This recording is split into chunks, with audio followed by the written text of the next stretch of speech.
Bismillah ar-Rahman ar-Rahim. Iyyaka na'budu wa iyyaka nasta'in. Mr. President, Honorable Secretary General, Excellencies,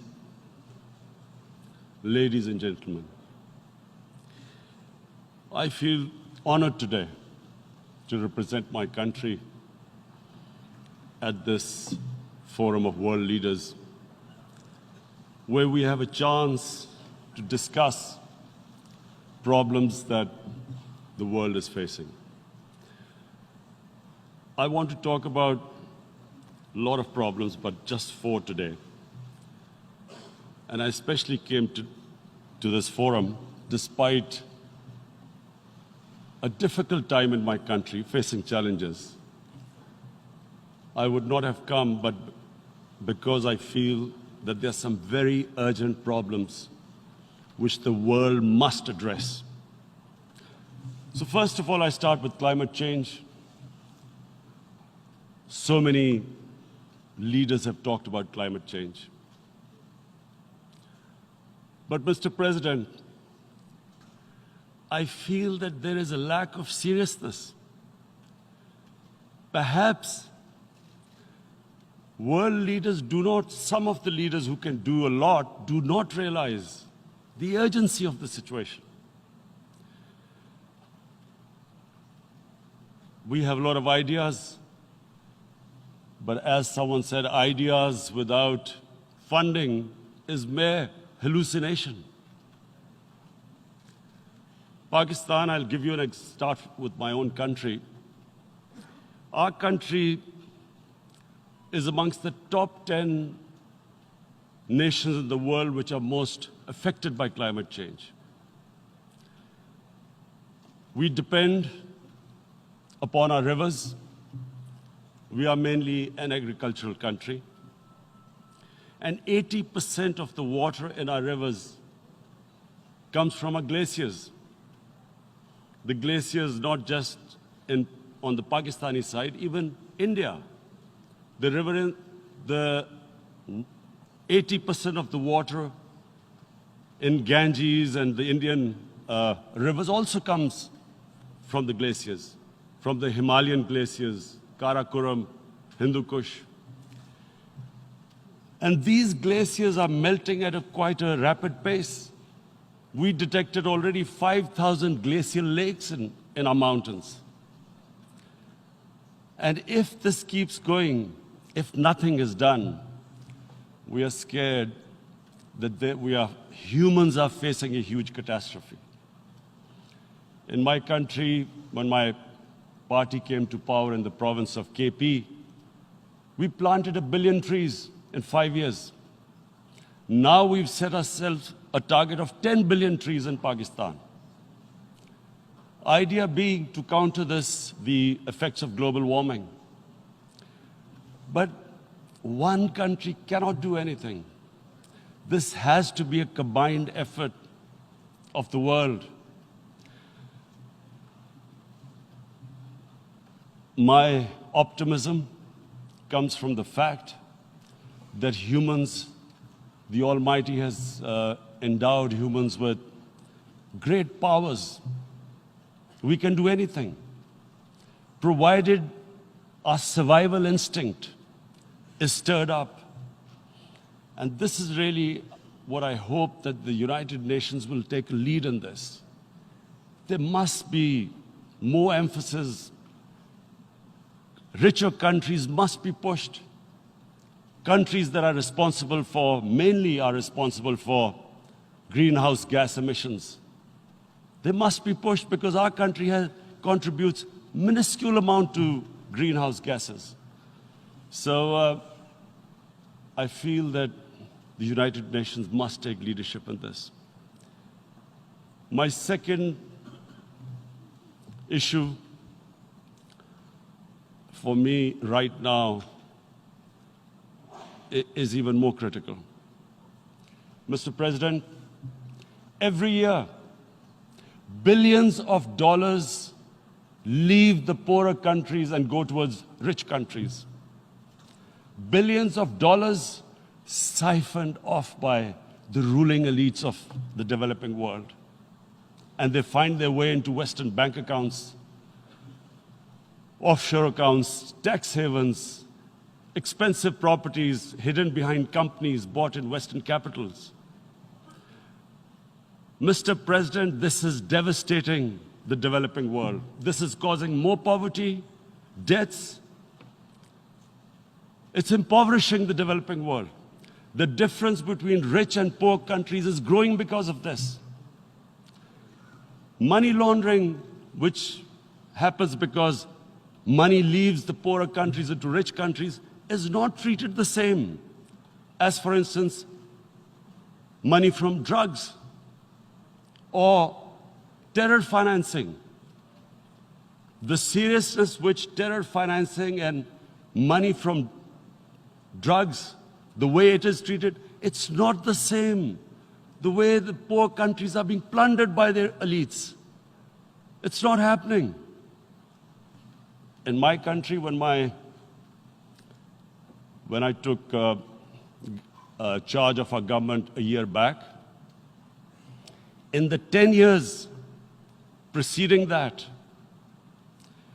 our total debt went up 4 times. The debt we had accumulated in 60 years, just in 10 years, it went up 4 times.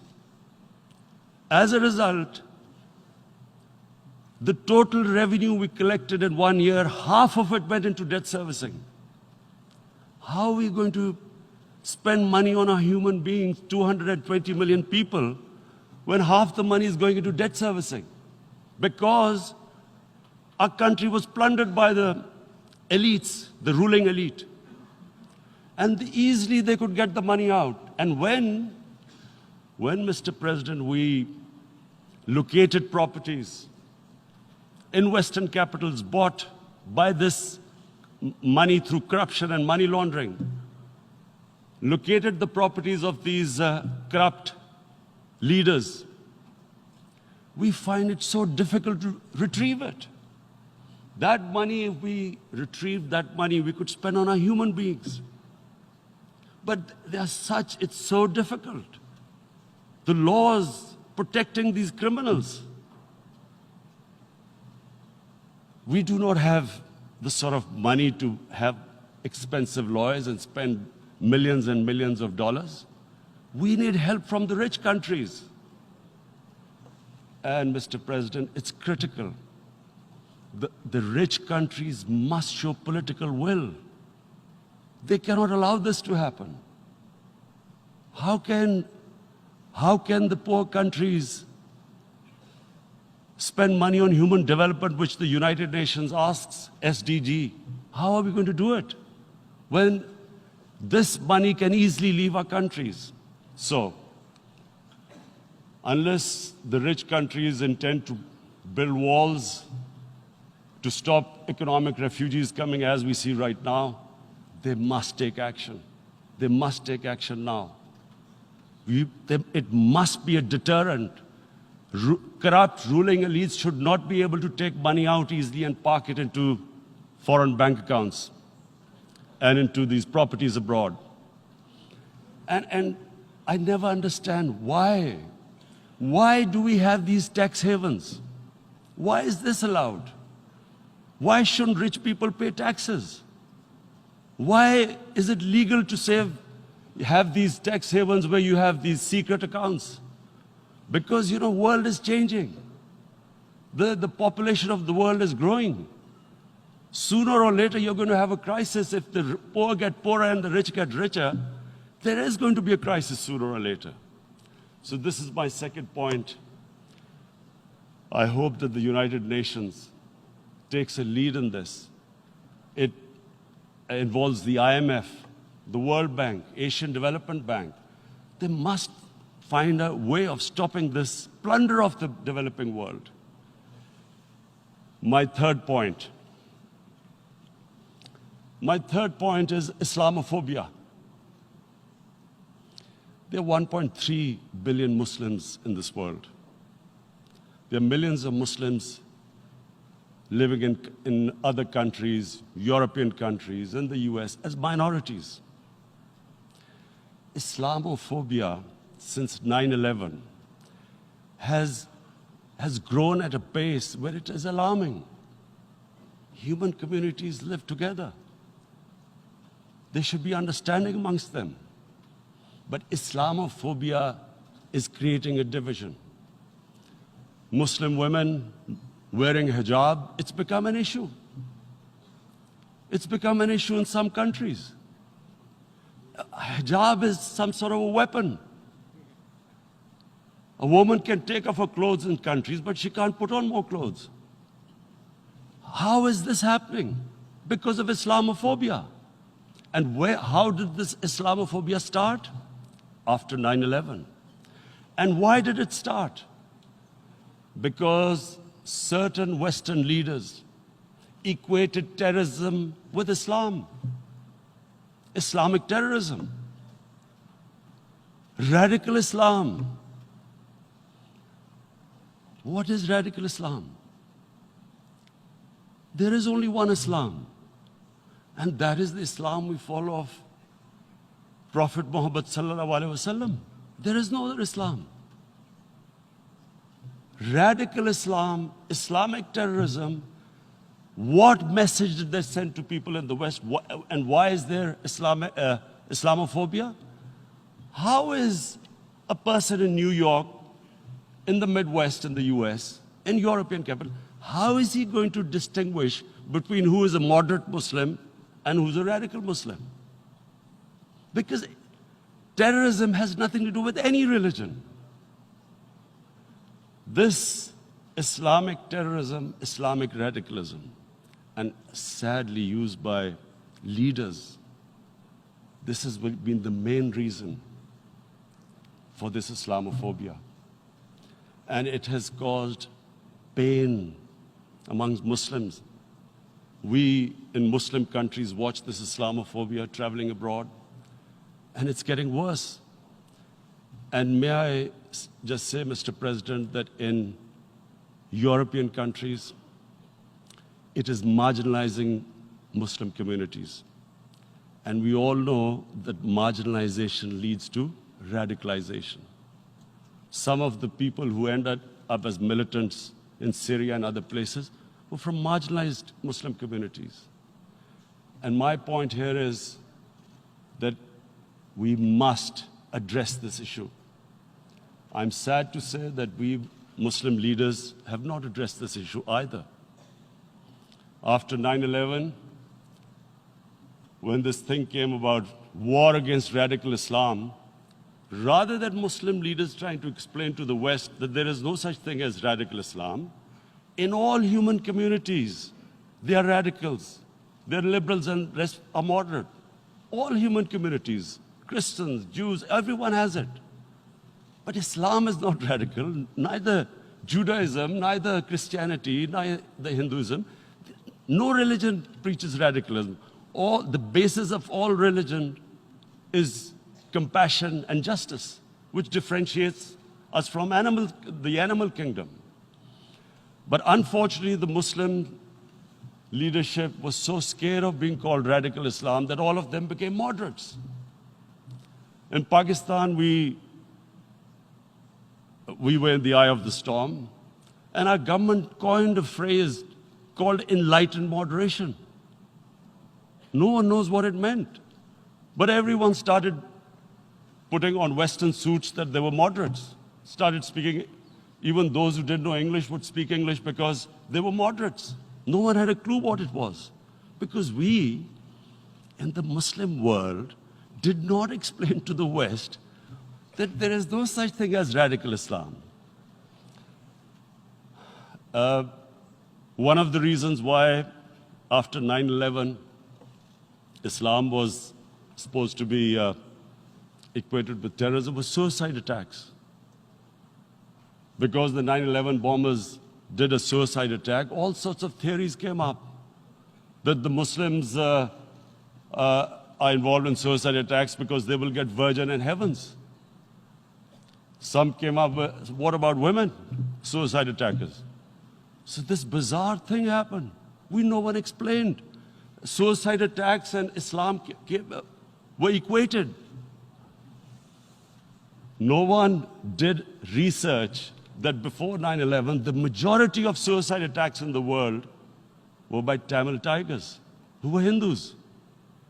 No one blamed Hinduism, and quite rightly. What has Hinduism got to do with what desperate people were doing in Sri Lanka? We all know we've seen films about Japanese kamikaze pilots at the end of the Second World War doing suicide attacks. No one blamed the religion. But here we were trying to prove we were moderates and not explaining to the West.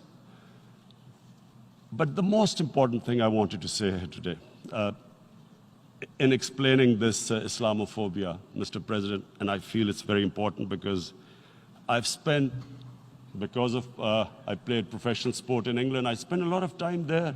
So I know how the Western mind works and how West views religion. So where the misunderstanding about Islam came. And one of the reasons it caused Islamophobia. That was, in 1989, this book was published, maligning, insulting, ridiculing our Prophet Muhammad sallallahu alaihi wasallam. And there was a reaction in the Muslim world. The West couldn't understand what was the problem. Because in the West, because I have spent so much time in the West, religion is perceived completely differently. They don't look upon religion like we do. And so, Islam was supposed to be an intolerant religion. It was against freedom of expression. And Islam took a real beating 30 years ago. I still remember it became a watershed. And every 2 or 3 years, someone would malign our Prophet, peace be upon him. There would be a reaction by the Muslims. And again, it was Islam, an intolerant religion. Again, this time, I blame a certain section of the people in the West who deliberately provoked this, knowing the impact it would have. But the majority of the people in the West didn't understand. This is where, again, Muslim leadership let the Muslims down. We should have explained to them what our Prophet, peace be upon him, means to us. So in 1 minute, I'll try and explain what he means to us. Our Prophet was the witness to the divine book, the Holy Quran. The Holy Quran is the book of guidance for Muslims, and the Prophet's life was living the Quran. He was an example of what the Quran guided us to be. So he is the ideal we all try to get to. The Prophet created the state of Medina, the first state in Islam. That state was the basis of a Muslim civilization which became the predominant civilization for the next 700 years. And what was that state? I hear such strange things about Islam, that it is against women, it's against minorities. The first state of Islam in Medina, it was the first time a welfare state was set up. The state took responsibility of the weak, widows, orphans, poor people, handicapped. It taxed the rich, spent the money on the poor. The state announced that all human beings are children of Adam, hence equal, whatever the color of their skin. The state announced, the Prophet announced that, and slavery, the whole system depended on slavery as it did for many years in the Western societies. The Prophet said that one of the greatest deeds is to free a slave. But because the society depended on slavery, he said, but if you have to, treat them as an equal member of the family. And as a result, something happened in a Muslim world which hasn't happened in any other civilization. Slave dynasties appeared. Slaves became kings. The Mamluks, slaves who ruled Egypt. In India, there were slave dynasties. And then, with minorities, again, you hear that Islam is supposed to be against minorities. Let me just make this clear. In Islam, the Prophet announced that everyone was free to practice his religion. It was a sacred duty to protect the places of worship of all religions. He announced that every person is equal in front of law, whatever his religion or his color.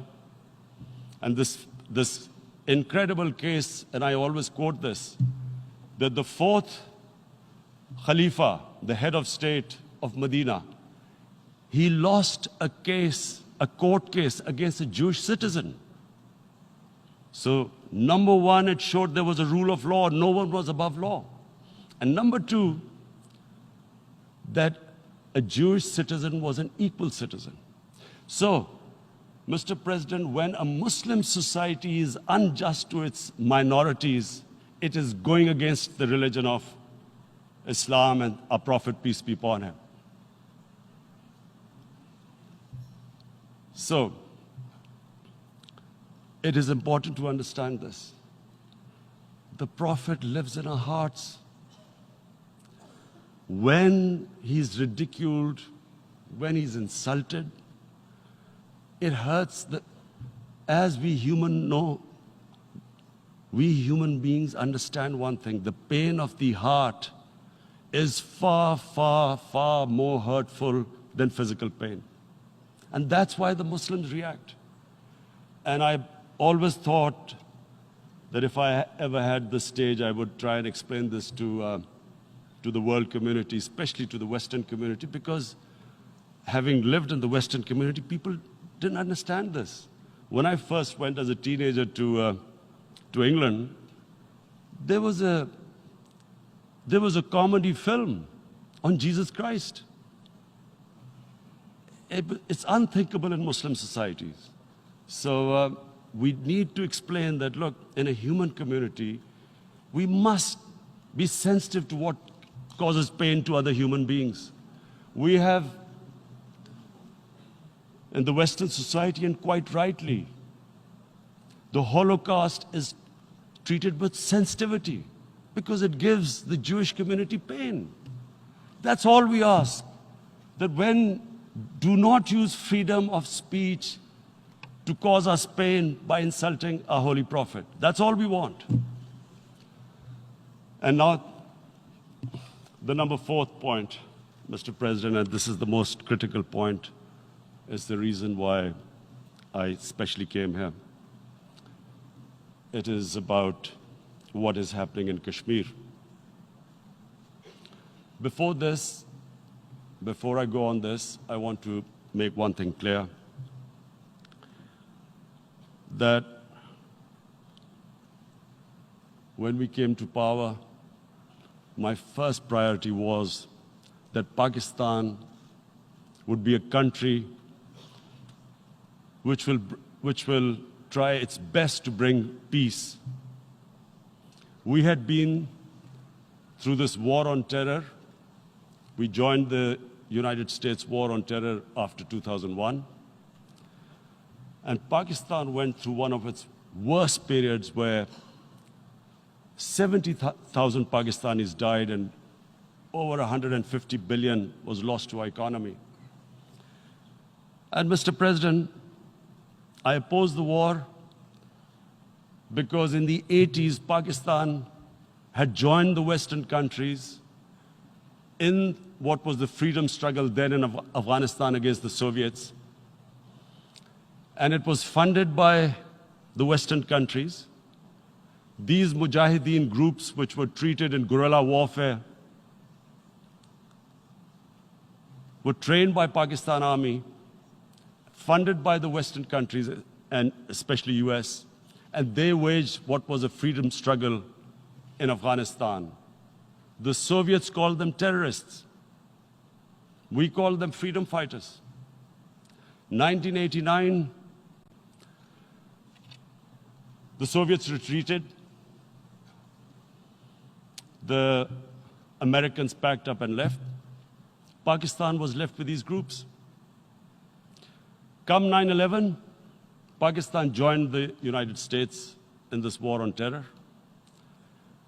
And now our government was supposed to, the reason why I opposed joining this war, because here we had indoctrinated them in jihad, meaning freedom struggle against foreign occupation.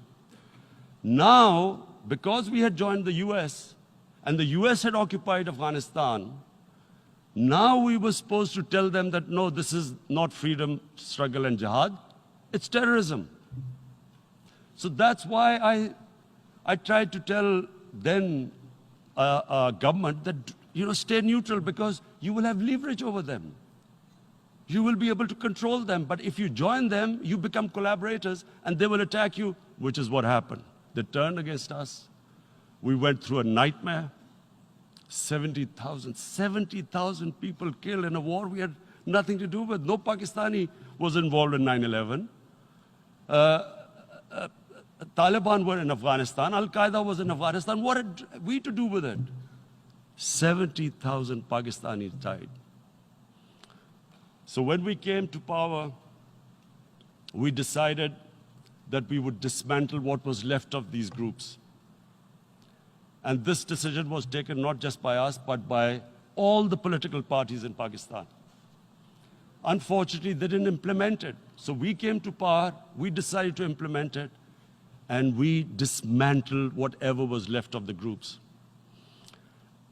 And I know that India keeps accusing us that there are these groups there. I would like the United Nations to send observers, see for themselves what we've done. No Pakistani government would have dared to do this because it would have created strife. But we decided that there would be no militant organizations in Pakistan. So I need to give you this background and to what I'm going to say later on. And secondly, we started mending fences. I invited the Afghan president.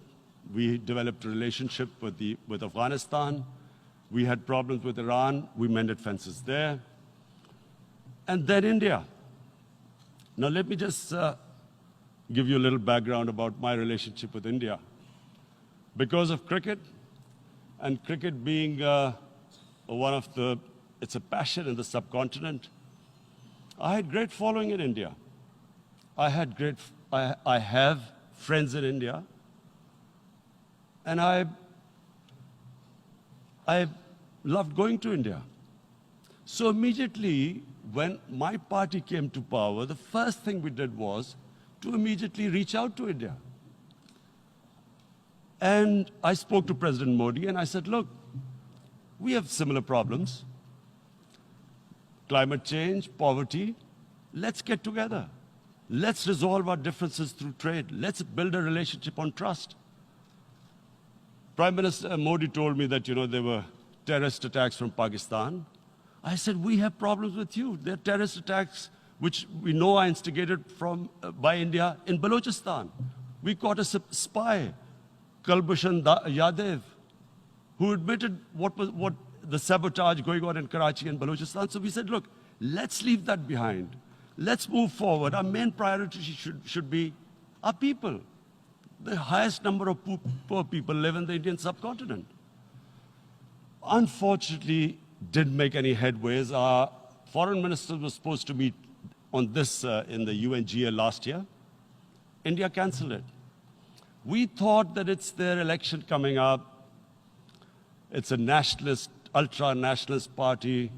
It doesn't want to cozy up to Pakistan. So we thought, okay, we'll wait till the elections. Meanwhile, a 20-year-old Kashmiri boy, whose father said was radicalized by the security forces in Kashmir, blew himself up on an Indian convoy. Immediately, India blamed us. I I spoke to the Indian public on television. I said, if you give us any iota of proof, we will immediately take action because we've clamped down on these groups. Rather than sending us any proofs, they sent their jets in, they bombed us. We retaliated. A jet, two of their planes were shot down, one pilot bailed out in Pakistan. We immediately returned the pilot, saying that, look, we do not want any escalation.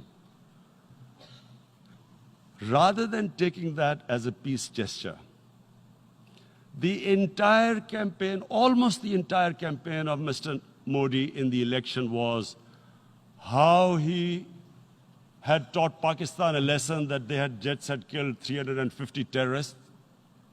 Complete lie. They had just killed about 10 trees of ours, which was quite painful given that, we are growing all these trees. He then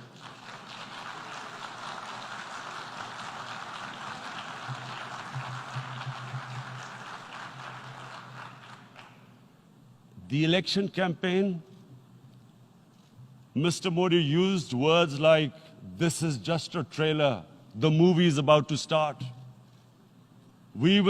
I went into Pakistan and taught them a lesson. This was the election campaign. Okay, so we thought, us politicians make all these statements to win elections. So, okay, after elections, we'll get back to our normal relationship. Well, the moment the elections ended, we approached India, no response, but then we discovered they were trying to push us in the FATF blacklist to bankrupt us. That's when we realized there was an agenda. And that agenda became obvious on the 5th August when India went against 11 United Nations Security Council resolutions, which say that Kashmir is a disputed territory and the people of Kashmir have the right of self-determination. They went against that. They went against Simla Accord, which is about bilateral, sorting out our differences through bilateral means, went against that. They actually went against the Indian Constitution. Illegally, they revoked Article 370, which gave Kashmir the special status. They got an extra 180,000 troops there. Total number of security forces in Kashmir now are 900,000. And they put 8 million people of Kashmir under curfew.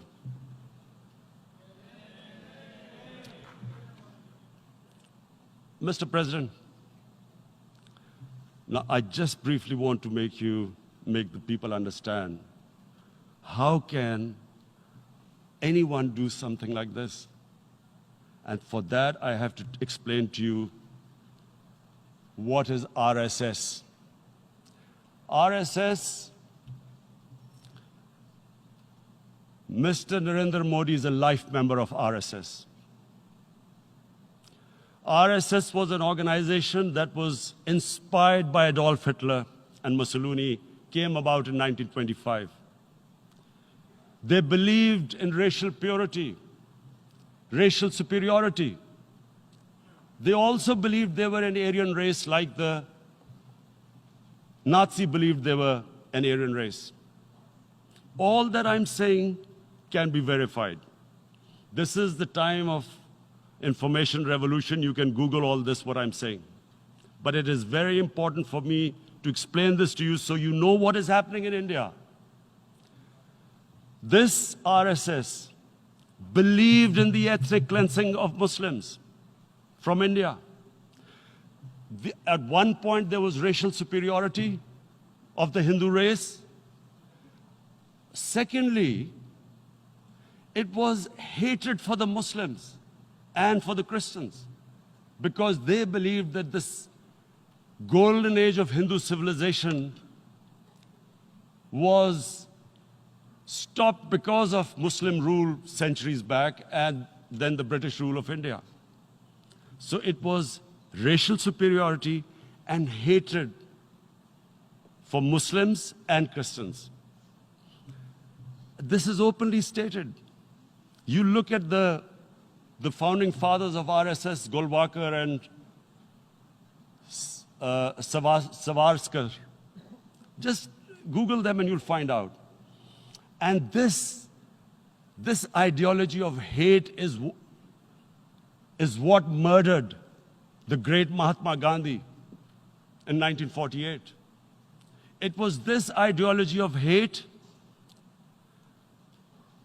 that made Narendra Modi in 2002 do a pogrom against Muslims in Gujarat when he was the chief minister.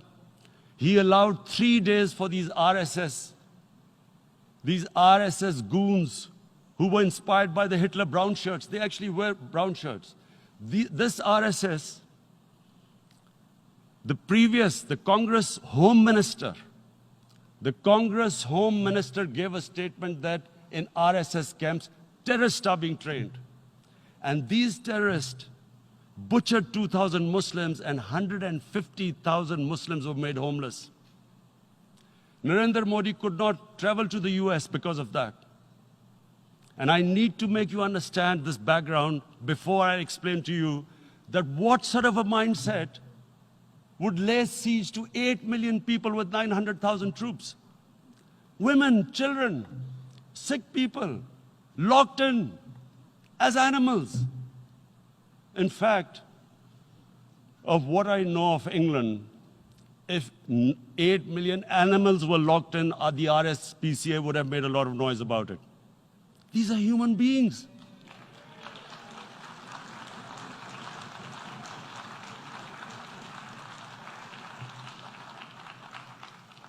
And Mr. President, what comes with racial superiority, these illusions of Aryan superior race, is arrogance. The two go together. And it's arrogance that makes people make mistakes and do stupid things. Cruel things like what Narendra Modi has done. It's sheer arrogance. And it's arrogance that has blinded him from the fact that what is going to happen when the curfew is lifted? Has he thought about it? This hasn't been thought through.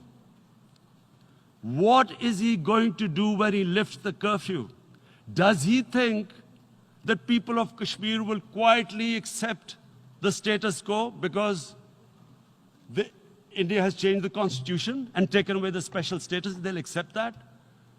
Mr. President, 100,000 Kashmiris have died in the past 30 years because they were denied the right given by the United Nations, the right for self-determination. 100,000 have died and 11,000 women have been raped. There are 2 United Nations human rights reports on this. The world hasn't done anything because India is a huge market, 1.2 billion people. Sadly, the material prevails over the human. But this has serious consequences. Again, I repeat, that's why I'm here. Look, what is going to happen when the curfew is lifted will be a bloodbath. The people will come out. There are 900,000 troops there. They haven't come to, as Narendra Modi says, he's done this for prosperity of Kashmir. This is supposed to be for the development. These 900,000 troops, what are they going to do when they come out? There'll be a bloodbath. Has he thought it through what happens then? Mr. President, has anyone thought that what happens when there is a bloodbath? What do you think the impact will have on people of Kashmir? What do you think they will think? The way they have been boxed in their houses, treated like worse than animals, no rights. Thousands of all the political leadership has been arrested, taken out of Kashmir. Even those Kashmiri leaders who were pro-India have been taken out. 13,000 boys have been picked up and taken to God knows which destinations. So what do they think? What will the people of Kashmir do when they lift the curfew? They will be out in the streets. And what will these soldiers do? They will shoot them. They've already used pellet guns, blinded young boys. In the last 6 years, the 5 years, the oppression that has gone on in Kashmir. And so, Kashmiris will be further radicalized. Mr. President, there will be another Pulwama. And guess what? India will blame us. They're already blaming us. They're saying all this is happening because of Pakistan. One of their defense ministers said, there are 500 terrorists lined up on the border to go in. Why would Pakistan send 500 terrorists when there are 900,000 troops? What impact are they going to make? What will they do? And why don't we know that the moment there is some terrorist attack, all that will happen is there'll be further cruelty and oppression of the people of Kashmir. We will just give the 900,000 troops to further crush the people of Kashmir. And then we'll give the Indian government an excuse that, look, Pakistan is a terrorist state, and this mantra that has gone on, Islamic terrorism. The moment you use this catchword, Islamic terrorism, the whole world turns away. No one talks about human rights. You can do whatever you want, which is what has happened in Kashmir, because they keep using this word, Islamic terrorism. And this is what they're doing right now. What do we benefit from further increasing the cruelty on the people of Kashmir? And why would we want this? But there is no other narrative left for India.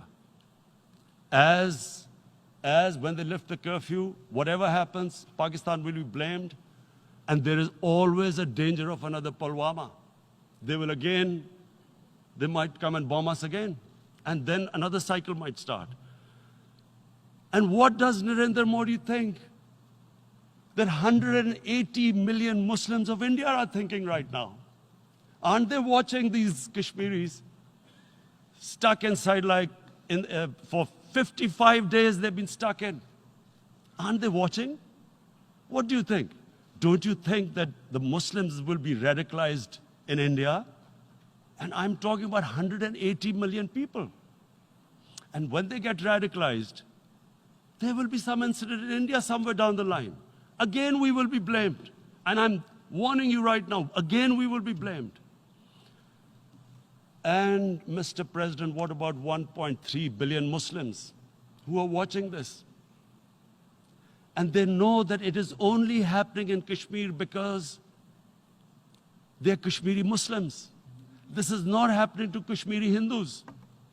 They know that this is happening because of their religion. So what do you think they will be thinking?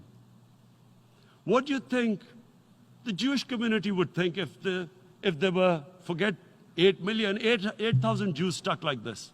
What do you think Europeans would think? What do we think?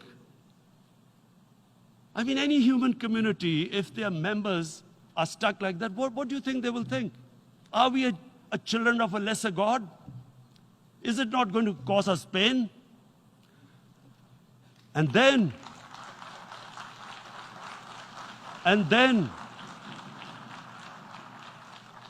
I'll tell you what will happen.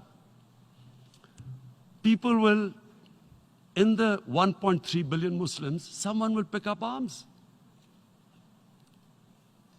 I know we've been brought up with films, Western films.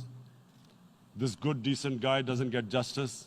He decides to pick up a gun and start seeking justice. There was a film made in New York, famous film called Death Wish. This guy gets mugged by and his family, his wife gets killed or something. He can't get justice. He picks up a gun and he goes around shooting muggers. And the whole cinema cheers him on. So what do you think the Muslims are thinking right now? If there is a bloodbath, there will be Muslims becoming radicals, not because of Islam, but because of what they will see that there's no justice when it comes to Muslims.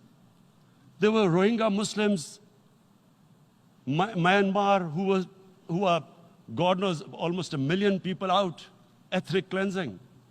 What was the response of the world community? So what do you think will be the response of 1.3 billion Muslims? I picture myself. I'm in Kashmir. I've been locked up for 55 days. I have heard about, and there are rapes, Indian Army going into homes, soldiers. Would I want to live this humiliation? Would I want to live like that? I would pick up a gun. You're forcing people. You are forcing people into radicalization. When people lose the will to live, what is there to live for? And this is what, if you can do this to human beings, you are actually radicalizing people. And so, Mr. President, I want to repeat here, this is one of the most critical times. There will be a reaction to this. Pakistan will be blamed. 2 nuclear-armed countries will come face to face like we came in February. And before we head in that direction, the United Nations has a responsibility. This is why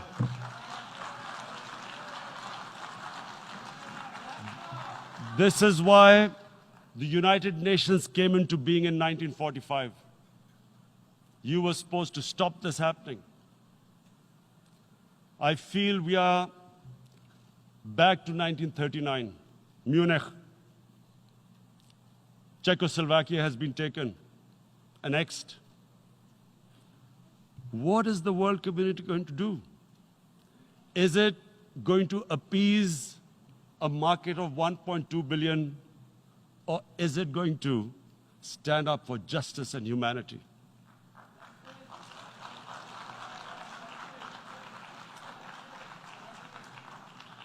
If this goes wrong, you hope for the best, but be prepared for the worst. If a conventional war starts between the 2 countries, Mr. President, if a conventional war starts, and anything could happen, but supposing a country 7 times smaller than its neighbor is faced with the choice, either you surrender or you fight for your freedom till death, what will we do? I ask myself this question. And my belief is, La ilaha illallah, there is no God but one. And we will fight. And when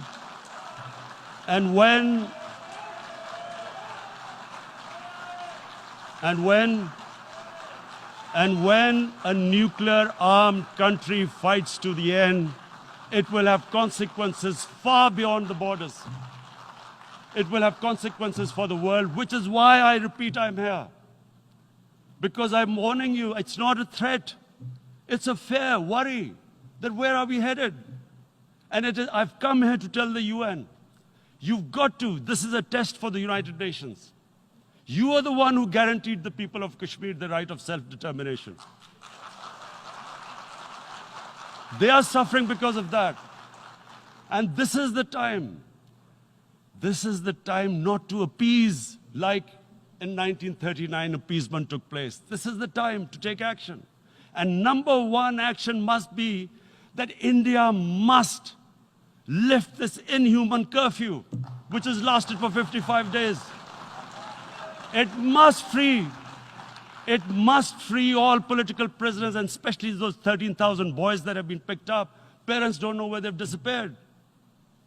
And then the world community must give the people of Kashmir their right of self-determination. Thank you.